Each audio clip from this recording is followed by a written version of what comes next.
Hey everybody, MrFlavorsmith here. Today is the day to get a little high tech with that 22-inch Weber kettle. That's right, I've got a Spider Venom heat controller here, and we are gonna put it on this bad boy with a Kamado Insert in there and a Woolly Bully Insulated Jacket and see how well this little bad boy can hold temperature all day long through a 6-hour cook.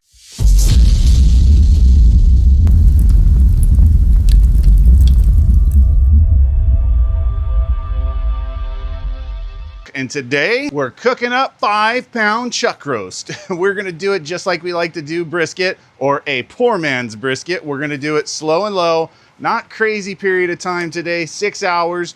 We're gonna fluctuate the temperature and see what this bad boy can do. We're gonna start out with 225 and we're gonna keep it consistent for at least an hour. Then we're gonna bump it to 250, try and keep that consistent for at least an hour. Then bump it to 275, keep that consistent for at least an hour, and then maybe 300. We might even back it back down. I wanna see how hard it will be to control the temperature up and down and how consistent it will hold that temperature throughout the cook. So let's get to it.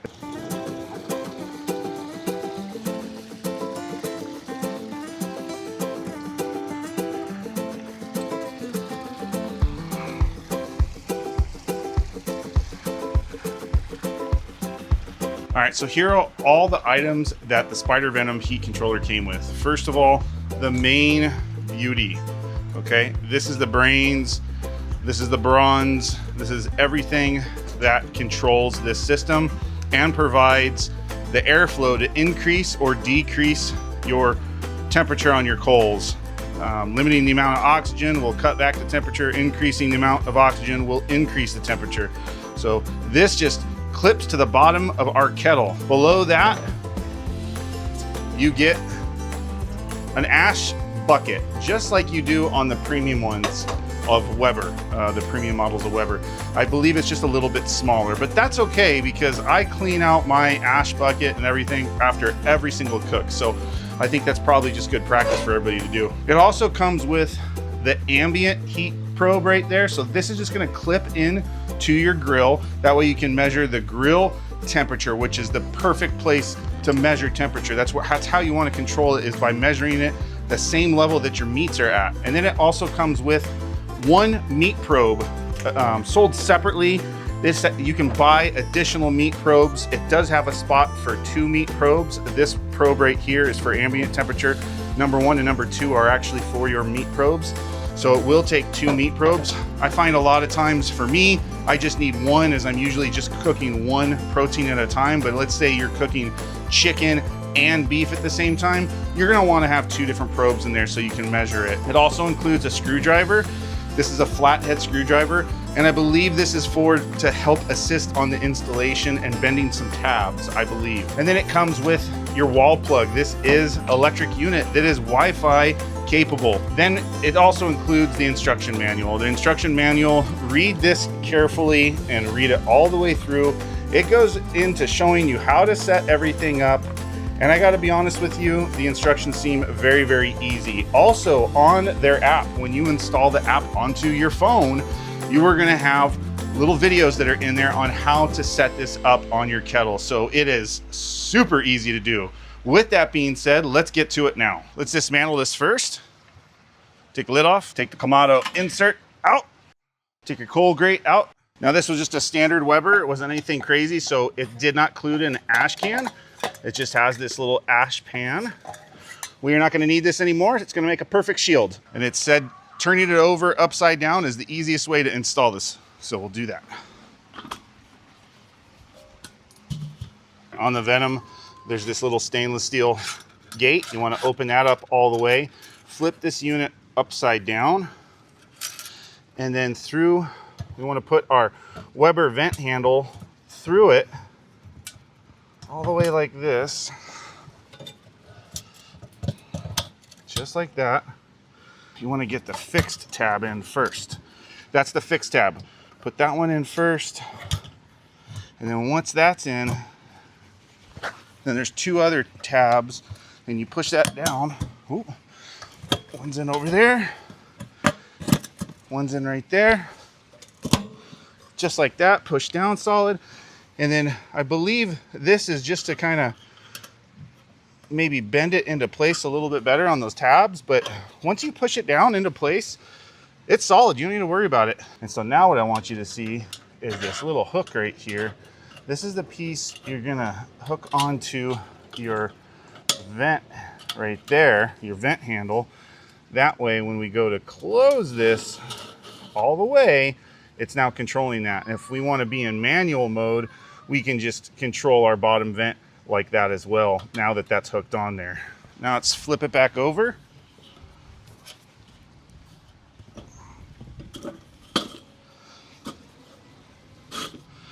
Just like that.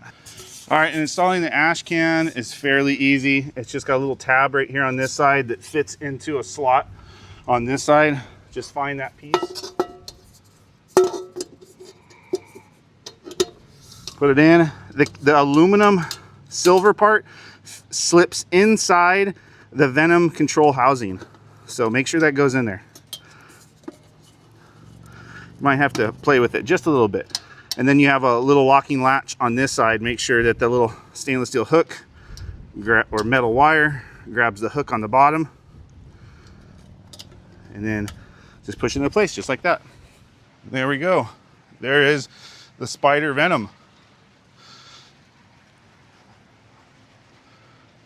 Pretty awesome little setup. Easy to install. All right, let's put everything back together. Grill grate, Kamado Insert, grill grate, our lid,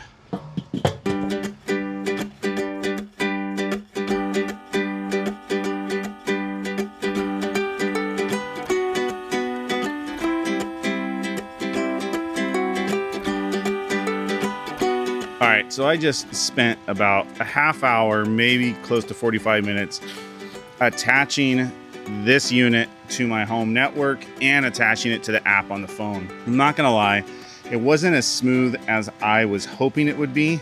I had to play around with a couple of my different networks at my home. I do have a 2, I believe it's gigahertz, and a 5 gigahertz network. And I've also got as my main, and then I have a piggyback that actually is a Wi-Fi 6 connection that piggybacks onto that home network of a lower, it's not a Wi-Fi 6, but allows me to stream videos and stuff in 4K. And so I tried all my different networks, and the 2 gigahertz on my main home network didn't work, and that's supposed to work.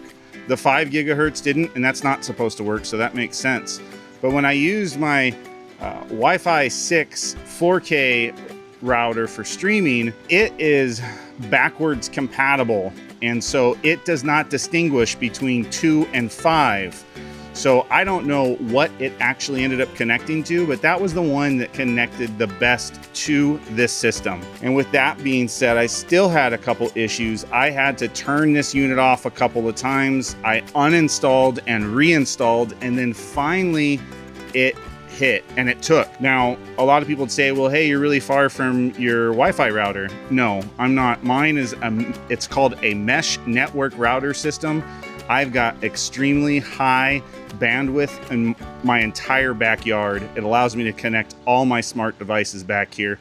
So that is not the issue. I actually have one of the mesh routers just on the inside of my back door, literally 15 feet away from my grill. So that is not it. I've never ever had an issue connecting any other device. So there's a little bug in there. But with that being said, I got it going, everything's good. Let's see what this is all about now. All right, we're gonna take it apart. Put the grill right here. Take our Kamado insert. Actually, we'll keep our Kamado insert in there. We won't remove that. We're just gonna take our deflection plate off. We're gonna put our conical in there, and we just use this to actually keep all of our coals nice and around and do a nice clean snake. Take a couple stones, I put them in here, just like this, because what's gonna end up happening is when I go to lay my snake down in here or my coals down in here, this is gonna wanna push it this way, and that's gonna change the fatness and the thickness of the snake, which will actually variate the temperature as it goes through that burn. So right there, that's pretty consistent. Now we'll lay our hot coals right here, and we'll just continue that snake around. And today we're gonna be using some Cowboy brand hardwood briquettes. Start laying them in.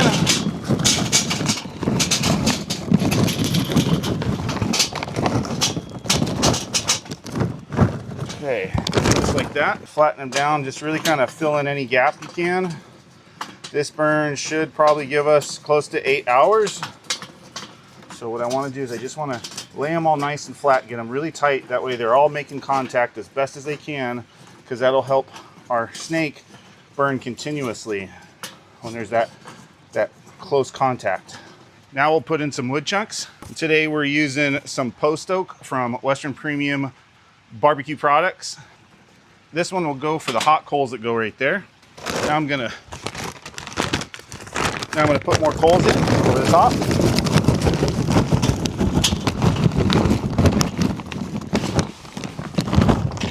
We want to make sure we can just have the wood up top, but we want to make sure that the wood is sitting below this lip, because that's where the ceramic heat deflection stone goes.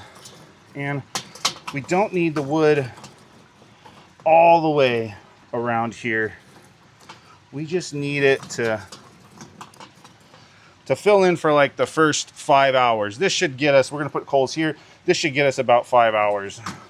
And then after that, we're just cooking. Now we're gonna light up a little bit of coals and put them right here. So I just filled up about half a chimney. We're gonna use a little BioCube fire starters and my Boy Scout match. All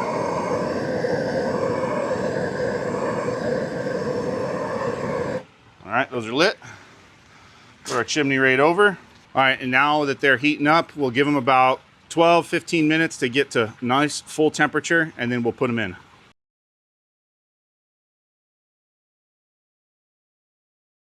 All right, it's been 15 minutes. Our coals are all heated up and ashed over. So now we're just gonna take them one at a time. We're gonna put them in place. I'm gonna try and just stack them in as tight as I can to the other ones that are there. Try and get our hottest looking ones.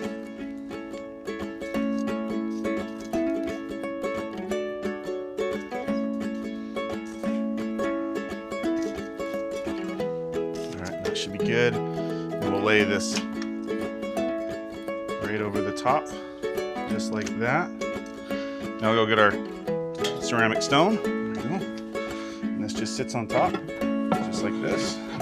Doesn't have to be perfect, but it fit perfect that time. And then we have some little lifters that will lift the grill grate up a little bit. These actually came with an Only Fire rotisserie combo pizza ring. They're great little pieces, but we can put our grill grate on just so we can read temperature. Be able to read our ambient temperature right now, and that's what we're after. Okay, so our hot spot is right here. Okay, so I'm kind of thinking I want it to be right here. We're gonna put the piece of meat right here, and then we're gonna have the vent on this side. That way the hot air has to come up over the meat and exit out of the top vent. So we're gonna close it up for a little bit. Okay, we're gonna open up the vent. Top vent. We have it fully open right now. And let's get down into our system and see what it says for us to do. All right, so initially we're setting for a target temperature of 225 degrees. So let's go ahead and set our temps. Let's see, it says grill temp is at 101 right now. Reminder, close draft door. That is closed fully. Now we can set our temperature. It's already set to, and there's our dial we use to turn the temperature up or down. So look at that. And we have, looks like 5-degree increments. So we're gonna go with 225.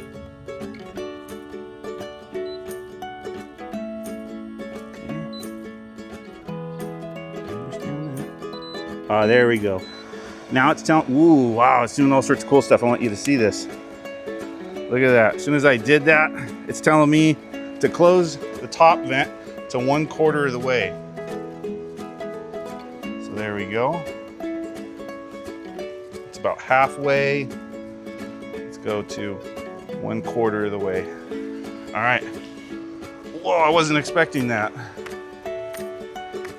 So the fan kicked in immediately and just started getting this thing up to temperature as best as it can.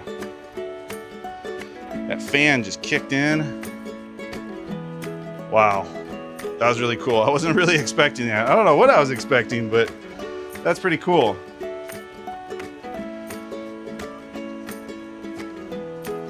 So that's pretty cool. Once you set the temperature on that you want for your ambient temperature, it then pops up on there, hey, adjust your vents. And it gives you a visual display of how open or how closed, however you look at it, that top vent should be. So that's pretty cool. So I just did exactly what it said, went to the top, closed it to 1/4 of the way open. Now it's just that fan is really engaged and it's getting it up to temperature. Right now it's sitting at 139 degrees. So it just keeps going up. Temperature like 1 degree every, I'd say like 10 seconds. So we should get there pretty soon. All right, while the kettle gets up to temperature and the Venom does its deal, we're sitting at 205 degrees right now. So we're pretty close and we are just 10 minutes into it. So it's come up to temperature pretty quick.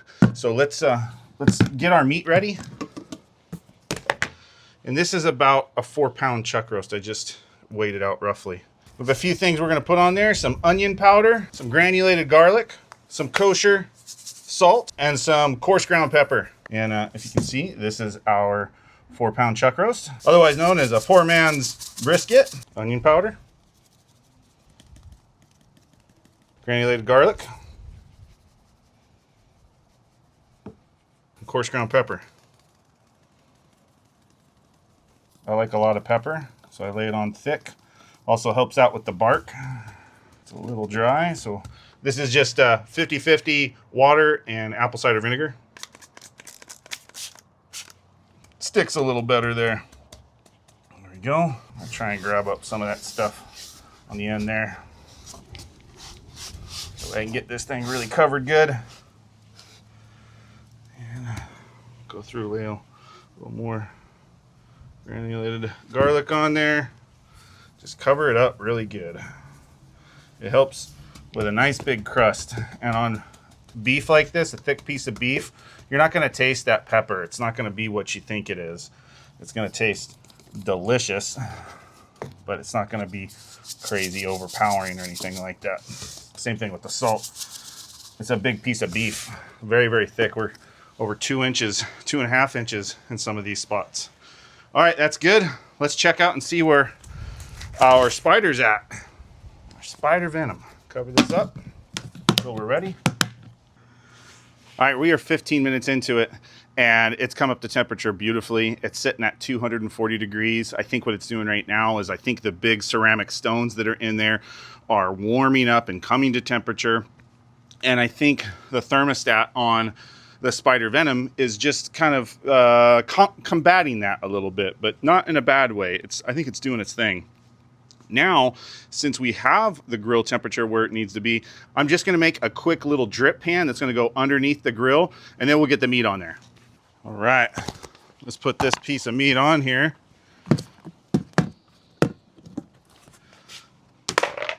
We're gonna do this really quick. Take lid off. Made up a little foil drip pan. I'm gonna put that underneath the grill grate. I'm gonna see if I can get away with using these gloves to do that. Should be able to. Slide that in right where the meat's gonna go, just like right there. That fan's gonna kick on, I imagine, in a second. If it hasn't already. We're gonna put the meat on right in the center. Right over that. Just like that. And then we're gonna stick the meat probe in there. I'm just gonna stick it right in the middle. Just like that. There we go. Put the lid back on. Our heat source is right here, so we're gonna put the vent over there. Just like that. Almost forgot, before we start any official backyard cook, if you know, you know. All right, we just closed that lid. 183 degrees, it's coming back up. It went all the way down to 169, so the fan just kicked back in. It's gonna pop it back up. It'll probably overshoot the 225, but we will see. Our top vent is 1/4 of the way open, and it is blowing out smoke. Pretty cool, this whole fan. I like this system. So we're gonna see how this works. We're gonna come back in an hour.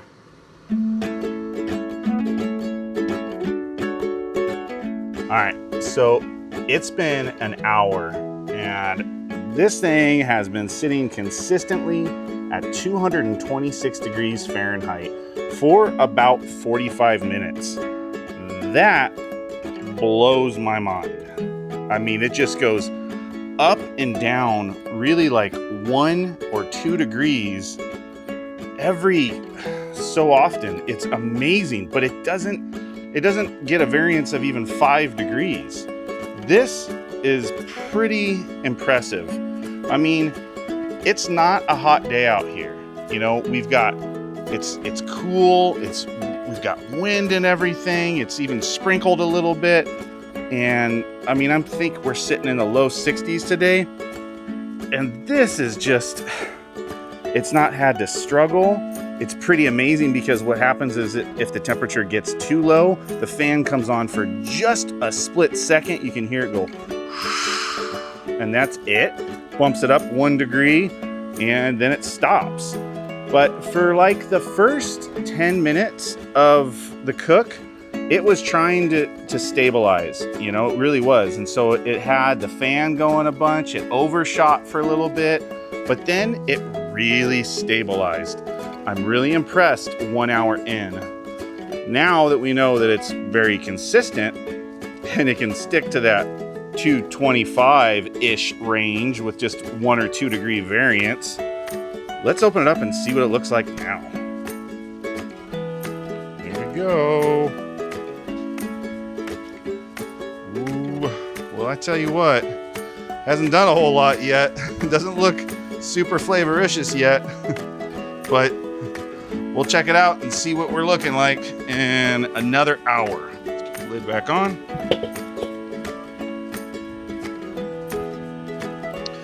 Okay, and so now it's reading 203, right? It's gonna cool down a little bit. It's gonna go down in temperature. That fan is fully engaged right now. So now it's gonna pump this bad boy up and we're gonna get some hotter temperatures. All right, since we were able to keep those low temperatures, as you can see, the wind is just insane here, and it's been able to keep low temps really good. Since we were able to keep those low temperatures so well, we're gonna bump this up to 250, and we're gonna come back in an hour. Let's see what that looks like. All right, so we're gonna set our temperature, and I believe we can just maybe turn this knob. No, we have to set the temperature first. Push that button first. Okay. We understand it says close that, reminder. Now let's bump it up by turning this. There we go. All right, and we just want 250 right there. And then hit the temp again to set it. All right, adjust top vent. Open slightly, so slightly open. That's where we're at right now. All right, that's awesome. We'll come back in an hour. All right, here we are, 2 hours into this, and look at what that temperature's at. You see this temp right here? That's our target temp of 250. This is where it's sitting at. I can't tell you how impressed I am enough with this because I sit back in my house now. I'm able to look at my phone and the app on my phone and see exactly where this thing's at. And did you hear that right there?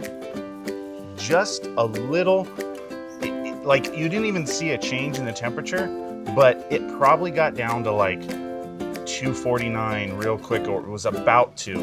And so the fan kicked on for just a second to keep it at that constant 250. This is so cool. Basically, what the Spider Venom system does is it takes this charcoal kettle system and turns it into the ease of a pellet grill. It really is, it just takes up so much pressure off of your cook. You can do so many different things without having to sit out here and monitor everything so much. I'm truly impressed by this right now. Okay, so we're 2 hours into this. Let's see what it looks like right now. There we go. There we go. Now we're starting to see some of that fat render down. We're starting to get some color on there. Yeah, okay. That's what we're looking for. It's coming together. Oh, that looks good. All right, we're gonna cover it back up. Okay, and now you can hear that fan kicked in because the temperature went below 250. So that fan's just kicking up and it's increasing that internal temperature. And we should, and this is the other thing, it's really cool, is it's only taken about, I wouldn't even say 10 minutes. I think it was closer to 8 minutes. Both times I've opened this for this to fully stabilize. So it does a really good job. A lot of times it just overshoots a little bit. It gets a little too hot, but not very much. And then it closes it down. And that's what I've seen it do, is kind of overshoot a little bit, but that's completely fine. It only does it for a few minutes. And then I'm telling you, it takes like 8-10 minutes for this to stabilize. That could be a combination of a bunch of different things going on here. I mean, to be fair, we do have a Kamado ceramic insert in there. And then we do have this insulated Woolly Bully jacket on the lid. So we have a very insulated, temperature controlled system going here. And as you can see, we just have a very low rolling, very clean smoke coming out of there. Just what we want for this. Truly amazing. Way to go, Spider Grills. Making grilling very easy. Now what we're gonna do is we're gonna bump it up to 275. And what we do again is we go into our temp, we hit temp, it does the little reminder, close draft door, and then we should be able to just turn that dial and bump it up to 275. All right, and then hit that temp again. That locks it in. And it says adjust top to 1/4 open. So, you know what? We're gonna check that out because I don't know if I'm exactly 1/4.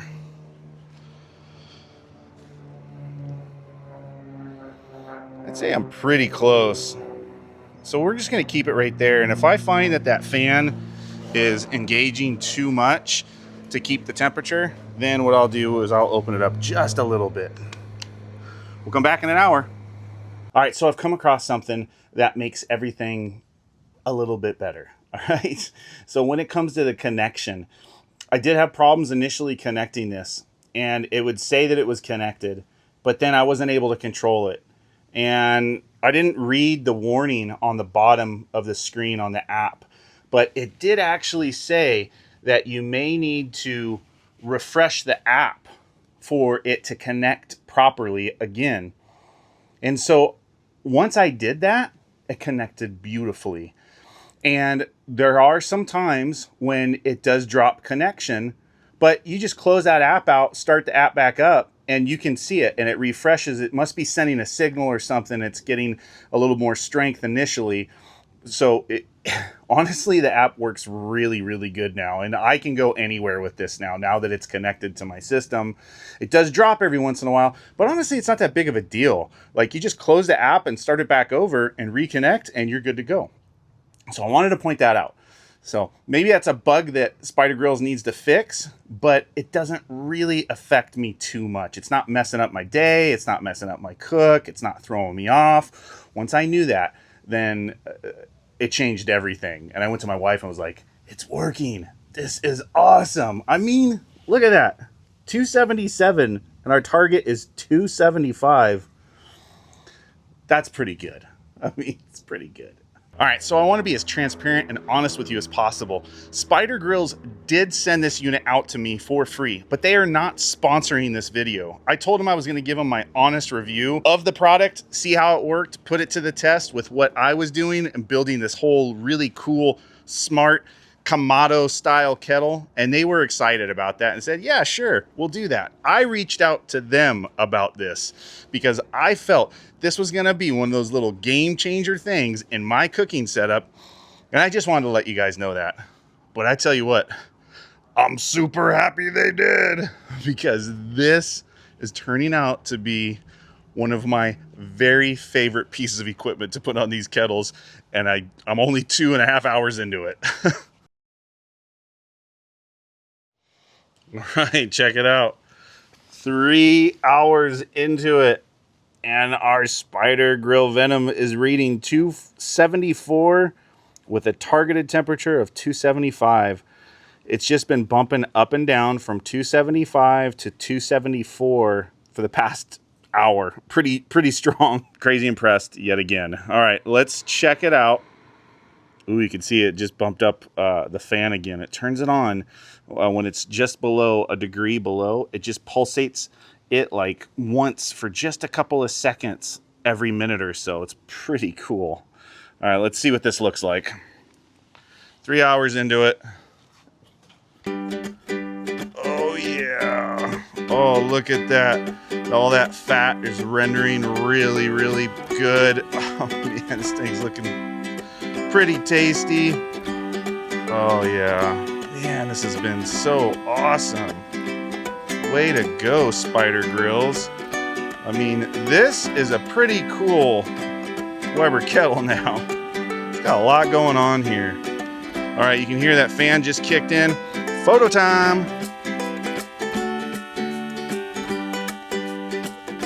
All right, let's put the lid back on. Just like that. All right, and so since our heat area is still sitting right over here, our snake is still over here, we put the vent on the opposing side. And you can hear that fan. That fan's just going. So the temperature, obviously, it just went down because we had it open, and now the fan is going full time right now in order to get that temperature back up. And you can see the smoke is just kind of coming out a little bit at a time. Wow.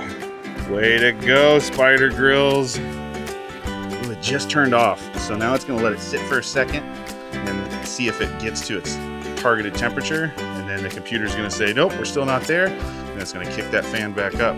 So we have an internal ambient temperature. I'm sorry, we have an internal temperature on our meat at 157 right now.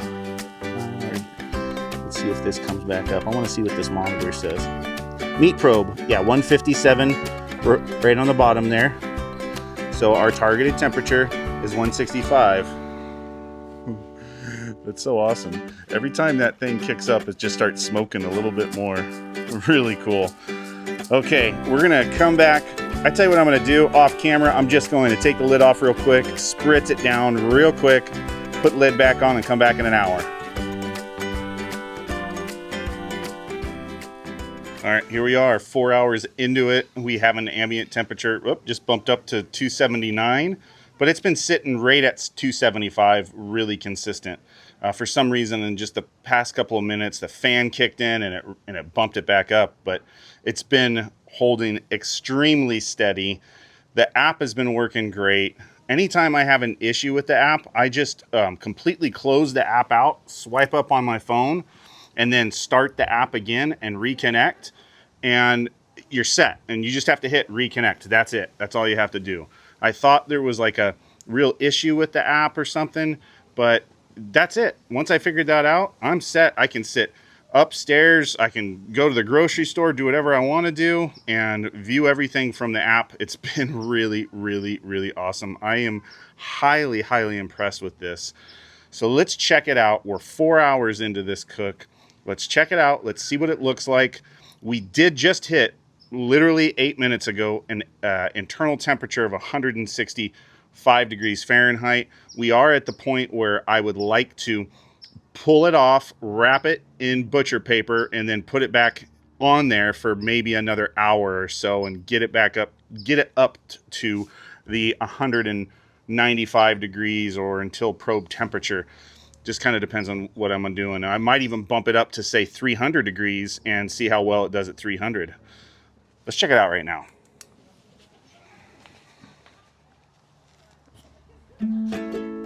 Oh, yeah. Look at all that smoky goodness there.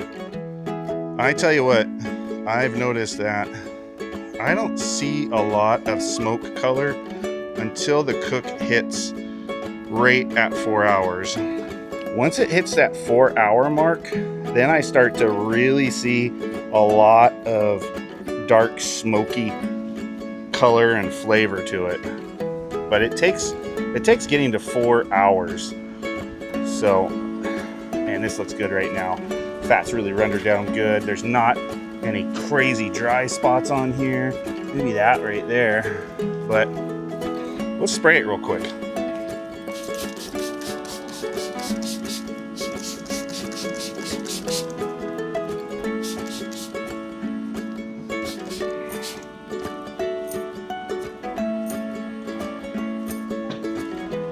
Tell you what, I want to get some more of that good smoky flavor in there. We're going to let this run for another half hour, then we're going to pull it, and then we will wrap it in butcher paper. That fan is cranking right now because it's low temperature, but you can hear the fan. And look, you can see the coals. We haven't really burnt that much. We're still right there. Let's put this on.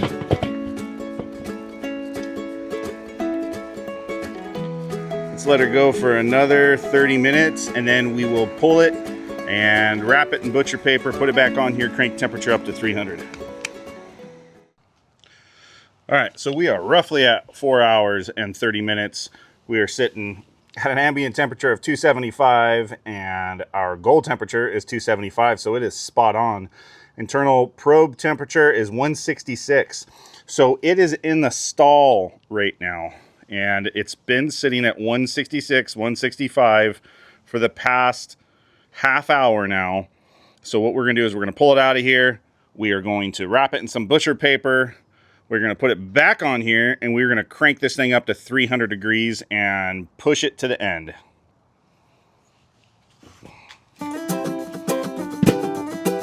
Ooh, boy.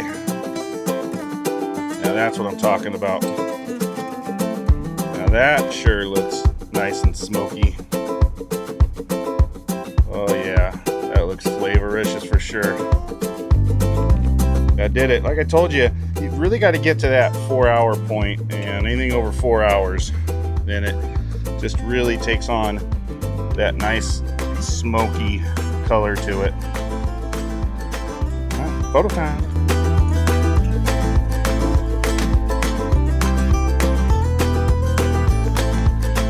So I pull up the probe.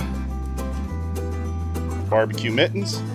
Pull this piece off, slide it in underneath. That. We're gonna put our lid back on for right now. Let's wrap it up. All right, we're gonna spray down the paper a little bit. This makes it easier to use. We'll put our flavoricious piece of meat on there. We were gonna put a few pieces of butter on it. We're gonna wrap it up.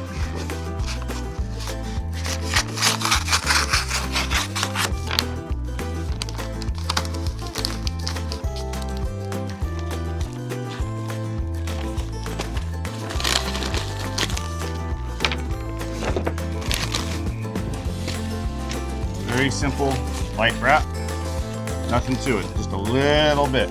Put it back on the grill. Okay, so our snake hole started right here, and we burned right about here. That's it. We're gonna stick this right here. Come at it a little different angle this time.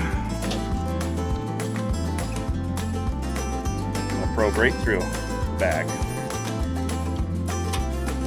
Just like that. Cover it back up. Since our heat source is right here, that's gonna be over here.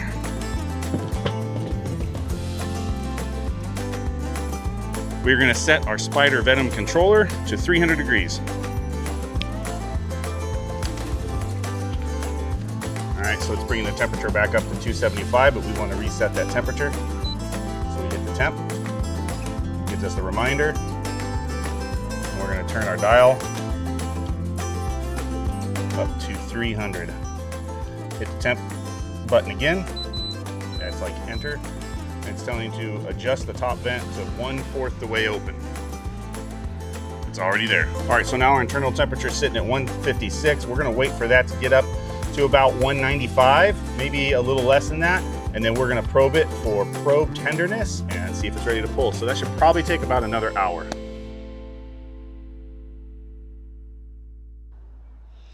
All right, the time has come. We are pushing 6 hours. We have an ambient temperature of 349 degrees Fahrenheit. We were targeting 350. Oh, there's 350. And then we have an internal temperature on our meat of 199. 199, if you can see that right there in the bottom. So we are ready to pull this piece of meat, stick it in its barbecue blanket, and get it resting for the next hour. Oh, look at that. It's wrapped in paper. Psych. All right, let's get this resting. And my final thoughts for the Spider Grills Venom heat controller for the Weber 22-inch kettle. Let's get to it. I'm gonna be honest with you. I am super impressed with the results. I am very impressed with the ability it had to keep things crazy stable.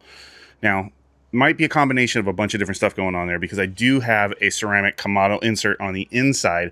So just the mass weight of the ceramic stone is probably helping it stabilize because it does it without the whole heat controller. And then the fact I'm using a Woolly Bully insulated fitted jacket for the top on the lid, that's just helping complement all that system together as well. So it's not having to work very hard. But where I'm really impressed is that it will stay within a 1 or 2 degree variance up or down. It's really consistent. When it goes to going up in temperature, it gets up there in a matter of like 5 to 8 minutes. Now, remember, I'm in Southern California. I'm at somewhere around, I think we're 1,700 foot elevation above sea level. So, you know, the higher you go, the temperature is going to change differently. It's going to act different. So just take that into consideration. But it's been pretty stormy here all day today.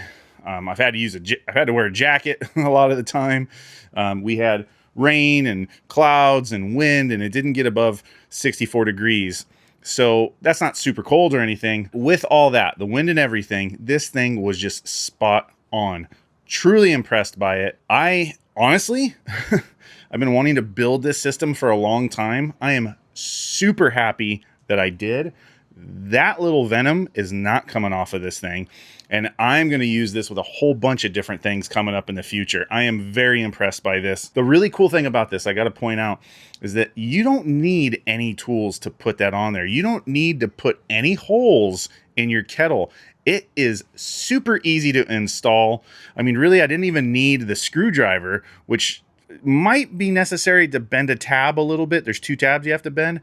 But I didn't even need to do that with this. And it sealed perfect, nice and tight. I feel this is a complete game changer. It was a little wonky to connect to the Wi-Fi at first, and I had to really understand. But when you read the prompts that's on there, it says you're going to have to close the app and restart the app in order to push a refresh. Once you know that, then this is really easy. And every time I had some connective issues, I just closed the app, start the app back up, hit connect, and we were good to go. And I could read my ambient temperature, I could read my internal temperature, everything spot on. Way to go, Spider Grills. I think you hit one out of the park. This is truly a game-changing device. This makes it very close to an easy bake oven, set it and forget it system. It just gives you a lot of peace of mind during a very important long cook.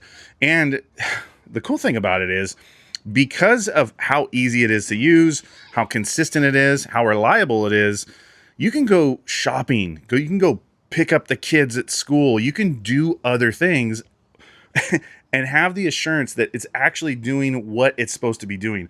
I have not yet been able to do that with a kettle. I've gotten pretty close by using wireless heat probes that connect to my Wi-Fi and everything, but I was just able to monitor the cook. I wasn't able to control the cook. So the ability to not only monitor your cook, but to control your cook, I mean, that's insane. It's just like a pellet smoker, but it's charcoal, which is awesome. And it's real wood. It's not, I mean, the flavor's insane. If you're a Weber person, you're a kettle person, do yourself a favor. Give this bad boy a try. You will not regret it. Hey, everybody, I'm sorry I didn't get to do the taste test on this one. I'm gonna put it in a Drippy's insulated blanket and it's gonna sit for at least an hour. So I'm not gonna be able to get that on here. But if you did get any value out of this video at all, please do me a huge favor. Like this video and subscribe to the channel and share with your friends. It helps me produce more valuable, flavorful content like this for you in the future. And until next time, live a life of flavor.